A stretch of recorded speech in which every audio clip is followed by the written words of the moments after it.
मनोहर लाल खट्टर जी को कह रहा हूं, 5 साल किसी गांव की सरपंची करवा के दे दो, आपके लात नीचे को निकट जाऊंगा। उसके अंदर आपका कानून को सस्पेंड हुआ, पटवारी सस्पेंड हुआ। वो सरकार के आदमी थे या किन के आदमी थे? आप खाली ये कर रहे हो, टेंडर सरपंच खा गए, सरपंच ये चाहते हैं। अब ये तो बताओ आपने ग्रांट कितनी दी 5 सालों में है? उसमें भी सरपंच साथी बेचारे खाम खाई भागीदारी कर रहे हैं, प्रेम प्यार के अंदर मोर लगा के दे देते हैं। एमपी लैड का पैसा है, वो सारे आप एसी रूमों में बैठकर वहां से जो भी ये सारी की सारी ये नई नई चीजें ला रहे हो, या आपको धरातल का पता ही नहीं है। आप तो ऊपर बैठकर सीएम बनना बहुत आसान है। एक गांव की 5 साल तक सरपंची करके दिखा देना, 1 साल में मुद्दा मारेंगे लोग। 5 एकड़ जमीन की भी ऑफर आई थी, भी तू चुप बैठ जा, और तेरे को गांव की तरफ से तू, इन्होंने क्या बिगाड़ दिया आपका? किया होगा जो पीछे पता नहीं, अरे उनको पकड़ो जिन्होंने जो कुछ कर रखा है।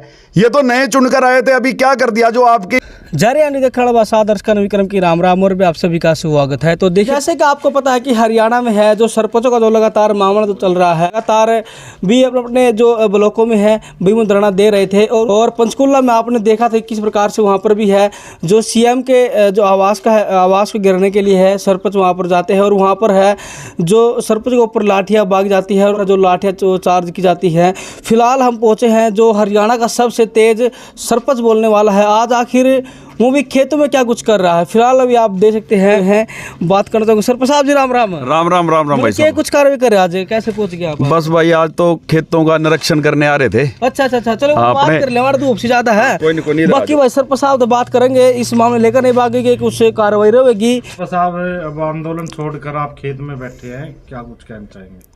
सबसे पहले तो भाई आप भाई आज यहाँ मेरे सरपंच को, अपने गांव के सरपंच को ढूंढते हुए आज खेत में आए हो, तो भाई सबसे पहले तो मैं आपको होली की शुभकामनाएं देता हूं। भाई आज होली भी है। भाई जो आपने कहा कि आंदोलन को छोड़कर खेत में बैठे हो, खेत भी हमारी विरासत है। जो हमारी लड़ाई है खाली सरपंची की नहीं है, ये देहात की लड़ाई है भाई। तो ये हमारी ज़िंदगी का हिस्सा है खेत। तो आज भाई इनकी देखभाल के लिए आज होली थी, मन में ये था भी अपने खेत खलिहान चेक करे जाएं जाके। तो आज खेत में भाई इसीलिए बैठे थे यहाँ खेत में। खबरें न्यू भी मिल रही है कि भाई साहब छोड़ दिया आंदोलन और खेत में जाके काम करने लग गए। नहीं जी, ऐसा है, आंदोलन उसी तरह चल रहा है।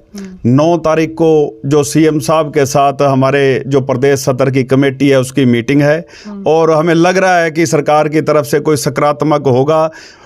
अगर मैं तो अपने ये सोच रहा हूँ भी सरकार को भी अब चाहिए, उसको अपनी हट छोड़ देनी चाहिए जो वो हट धर्मता अपना रही है। भाई ये सरपंच हैं जो विकास के लिए बने थे और अपने देहात के लिए बने थे, देहात की लड़ाई के लिए।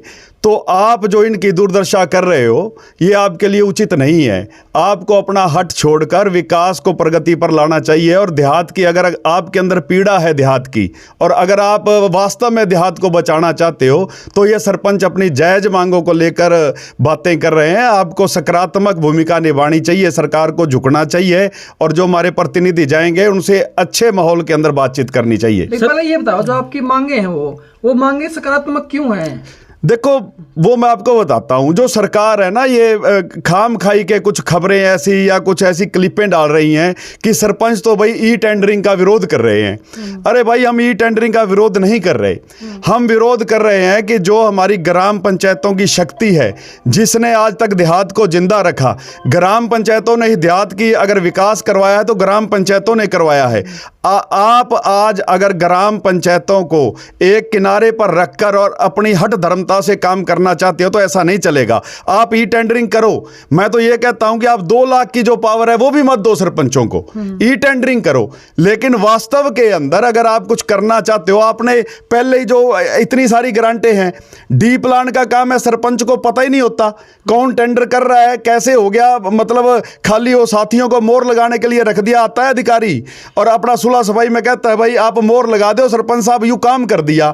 उसके बाद मनरेगा के पक्के काम होने लग रहे हैं, सरपंच को पता भी नहीं होता कि कौन क्या कर रहा है। उसमें भी सरपंच साथी बेचारे खाम खाई भागीदारी कर रहे हैं, प्रेम प्यार के अंदर मोहर लगा के दे देते हैं। एमपी लैड का पैसा है, वो सारे का सारा पहले ही सरपंच के पास आता ही नहीं है। आप ये तो बताओ 5 सालों में आपने सरपंच को ग्रांट कितनी दी? मैं पीछे सरपंच था। आप खाली ये कर रहे हो टेंडर सरपंच खा गए, सरपंच ये चाहते हैं। अब ये तो बताओ आपने ग्रांट कितनी दी 5 सालों में? अरे आप क्यों खामखाई बदनाम, आपने पहले ही सारा सत्यानाश कर दिया। वो जो टेंडर का काम होते हैं, बिल्डिंग है, आप आगे कभी आपके किसी अधिकारी को उच्च स्तरीय जांच करो, जो आपके वो टेंडर से जो आपकी बिल्डिंगें बनी हैं, जो भी भवन बने हैं, उनकी उच्च स्तरीय जांच करवाओ, उनका मटेरियल चेक करवाओ। और जो सरपंच के पास आपने सीमित रूप में थोड़ी सी ग्रांट दी है, उसकी भी जांच करवा लो, उसके भी अपना भरवा लो। हम तो खुले मन से कह रहा हूं मैं। आप खाली सरपंचों को, सरपंच देहात की लड़ाई लड़ रहे हैं, और आपकी देहात के प्रति जो सोच है, आप एसी रूमों में बैठकर वहां से जो भी ये सारी की सारी ये नई नई चीजें ला रहे हो, या आपको धरातल का पता ही नहीं है धरातल में काम कैसे होते हैं। सरपंच कैसे किस स्तर पर काम करता है, आप वो अगर मनोहर लाल खट्टर जी को कह रहा हूं 5 साल किसी गांव की सरपंची करवा के दे दो, आपके लात नीचे को निकट जूंगा। आप तो ऊपर बैठकर सीएम बनना बहुत आसान है। एक गांव की 5 साल तक सरपंची करके दिखा देना, 1 साल में मुद्दा मारेंगे लोग।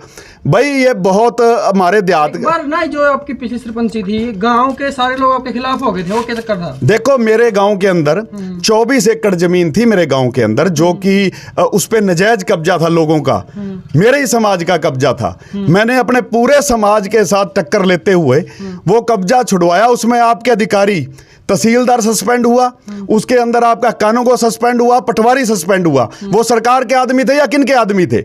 क्या कर लिया आज तक आपने उनका? उन्होंने हमारी पंचायती जमीन का इंतकाल ही बदल दिया था।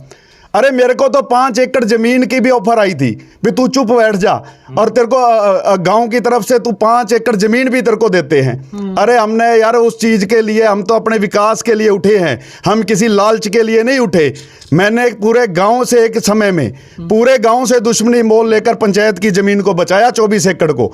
और वो जो गरीबों के प्लाट थे, आपने एक स्कीम लाए थे, महात्मा गांधी आवास योजना। अरे स्कीम तो ले आए आपने प्लाट भी दे दिया, उस पर बस्ती किसने बनानी थी? आप तो छोड़कर भाग गए थे यहां पे, और वो भी मैंने खड़े होकर अपनी मौजूदगी में कब्जा दिया। अब आपके अधिकारी गांव में घुसने तक आने को तैयार नहीं थे। आपके अधिकारी कहते थे वहां पता नहीं क्या हो जाएगा। और मैंने अपने साथियों से गांव को फिर मैंने हाथ जोड़े, अरे आप भाईचारा मत बिगाड़ो किसी तरह। वो आज आपकी पंचायत की जमीन बचाई हुई है 24 एकड़। अगर सरपंच लालच में होता तो यार वो गांव के साथ अपना भाईचारे से क्यों बिगाड़ता? साथ में लालच इतना बड़ा था। लेकिन भाई हमने अपने देहात के लिए खो रखा है कुछ। आप आके आप हमारे गांव से भाईचारे से इधर उधर पूछ सकते हो, तो आप हमने गांव के लिए, मैं इस चीज़ का अहंकार नहीं कर रहा, मेरा फर्ज बनता है। जिस गांव में मैं पला बड़ा हुआ हूं, अगर मेरी सोच उसके प्रति नहीं है तो मेरे जीने का भी कोई अधिकार नहीं है।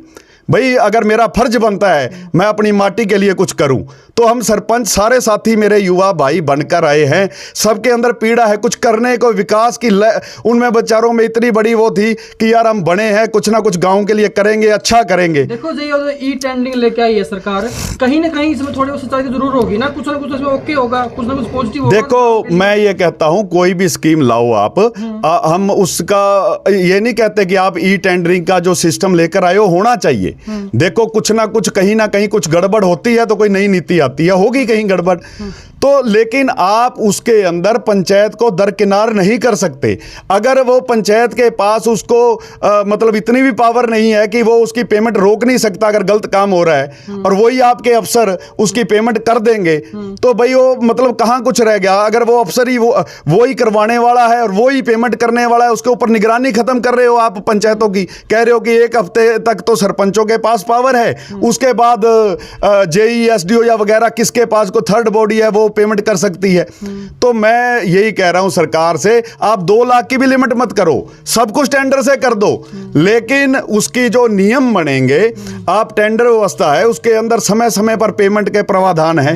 आप डीपीसी लगती है, उसके बाद लेंटर लगता है, उसके बाद प्लस्तर होता है, रंग रोगन होता है, अलग अलग भागों में बांट दो, लेकिन उसकी जो अथॉरिटी है सरपंच के पास छोड़ो। पेमेंट तब करेगा जब वो संतुष्ट होगा।